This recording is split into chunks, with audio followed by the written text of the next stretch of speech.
মন্তব্যে মোদি অভিযোগ তোলেন কংগ্রেসের মুসলিম নির্যাতন নিয়ে। এরপর সেই মন্তব্য ঘিরে নির্বাচন কমিশনের দ্বারস্থ হয়েছেন কংগ্রেসের অভিযোগ, তাদের ইশতেহার নিয়ে বিভ্রান্তি ছড়াচ্ছে বিজেপি। এদিকে রাজস্থানের সভায় মোদির ওই মন্তব্যে উঠে আসে মঙ্গলসূত্র প্রসঙ্গ, যা নিয়ে ২৪ ঘন্টার মধ্যে মোদির বিরুদ্ধে ফুঁসে উঠলেন কংগ্রেসের প্রিয়াঙ্কা গান্ধী বলেন, ৭০ বছর এই দেশ স্বাধীন, ৫৫ বছর দেশে কংগ্রেসের শাসন চলেছে। কখনো কি আপনাদের মঙ্গলসূত্র ছিনিয়ে নেওয়া হয়েছে?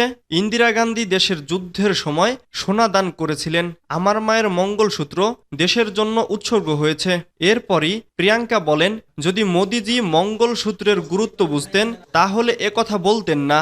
যখন নোট বাতিল হয়েছে তখন উনি মহিলাদের সঞ্চয় কেড়ে নিয়েছিলেন। কৃষক আন্দোলনের সময় ৬০০ কৃষক নিজের জীবন দান করেছেন। মোদিজি ভেবেছেন তাদের বিধবাদের মঙ্গলসূত্রের কথা?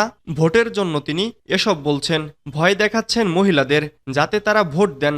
এদিকে রাজস্থানে মোদির ওই ভাষণ নিয়ে নির্বাচন কমিশনের দ্বারস্থ হয়েছেন রাহুল গান্ধীরা। এর আগে রাজস্থানের ভাষণে মোদি বলেছিলেন, কংগ্রেস ও তার সঙ্গীদের নজর রয়েছে আপনাদের সম্পত্তির ওপর। কংগ্রেসের রাজপুত্র বলেছেন, তাদের সরকার আসলে তারা খুঁজে বের করবেন আপনাদের কি রয়েছে, তদন্ত হবে, আপনাদের সব সম্পত্তি সরকারের দ্বারা নিয়ন্ত্রিত হবে আর তা বিলিয়ে দেওয়া হবে। মোদির মঙ্গলসূত্র ইস্যুতে ক্ষোভ ঝাড়লেন প্রিয়াঙ্কা। রাজস্থানে ভোটের প্রচারে গিয়ে কংগ্রেসের বিরুদ্ধে আক্রমণ করে প্রধানমন্ত্রী নরেন্দ্র মোদি একটি মন্তব্য করেছিলেন কংগ্রেসের ইশতেহার নিয়ে। সেই মন্তব্যে মোদি অভিযোগ তোলেন কংগ্রেসের মুসলিম নির্যাতন নিয়ে।